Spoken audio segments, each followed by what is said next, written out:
Menteri Keuangan Purbaya Yudi Sadewa membuka suara soal potensi kenaikan gaji pegawai negeri sipil atau PNS pada 2026 mendatang. Menurut Purbaya, selalu ada kemungkinan gaji PNS akan naik tahun depan.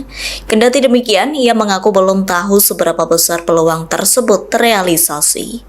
Purbaya juga menyebut belum mendapat informasi secara detail terkait hal tersebut.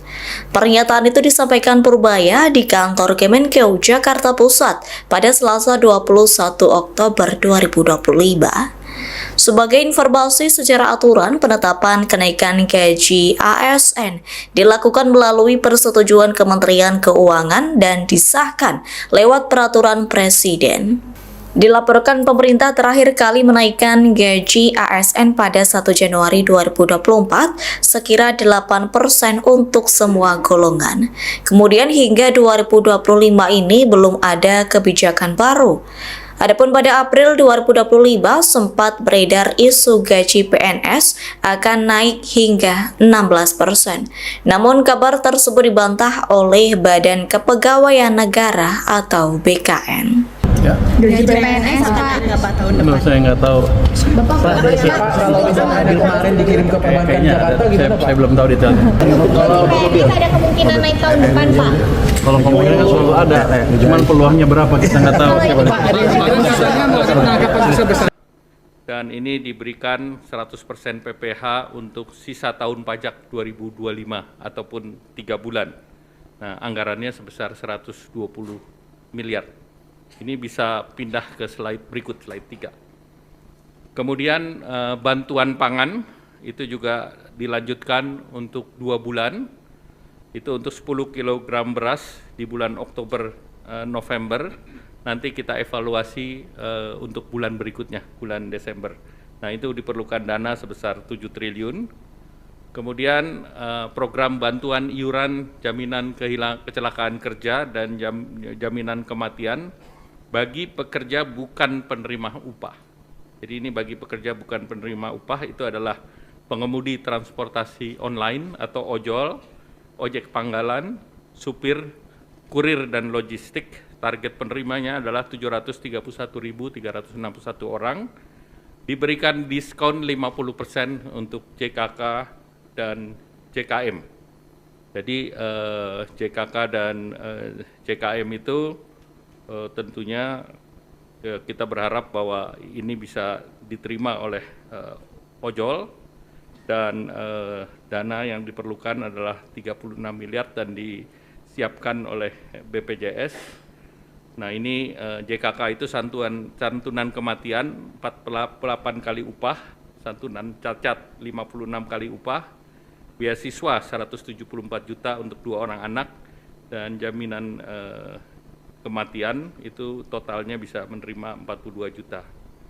Kemudian manfaat layanan tambahan dari perumahan BPJS Tenaga Kerja. Kita tahu BPJS Tenaga Kerja punya program terkait dengan perumahan.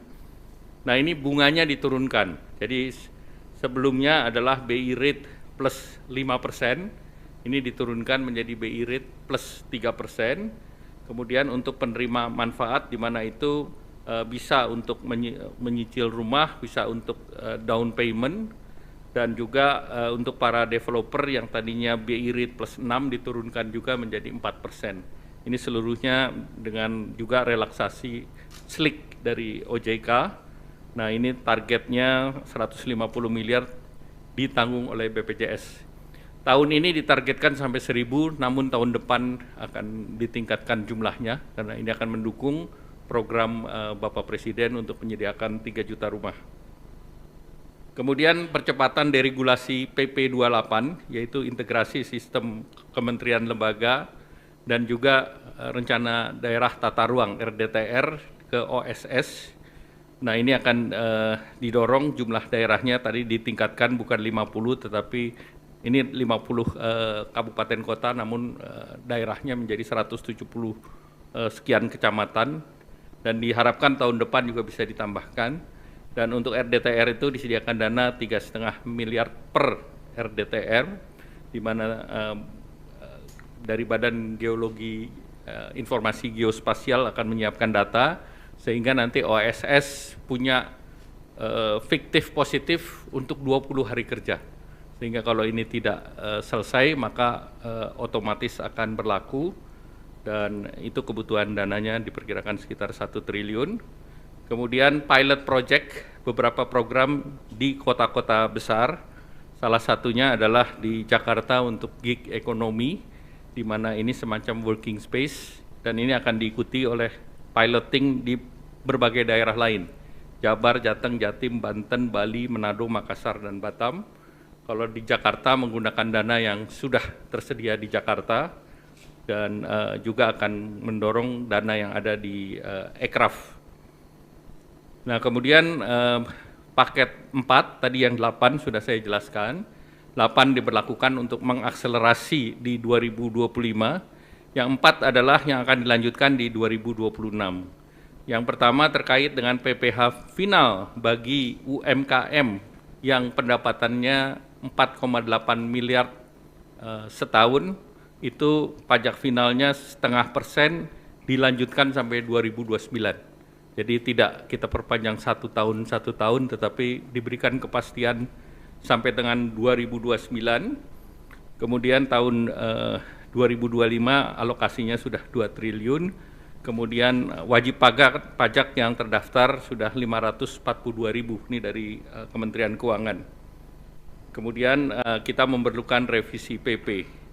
Kemudian perpanjangan PPh pasal 21 DTP untuk pekerjaan sektor pariwisata yang tadi baru diberlakukan akan dilanjutkan tahun depan. Jadi ada kepastian sampai tahun depan PPh sektor Horeca ini masih ditanggung pemerintah dengan estimasi anggarannya 480 miliar dengan gaji di bawah 10 juta.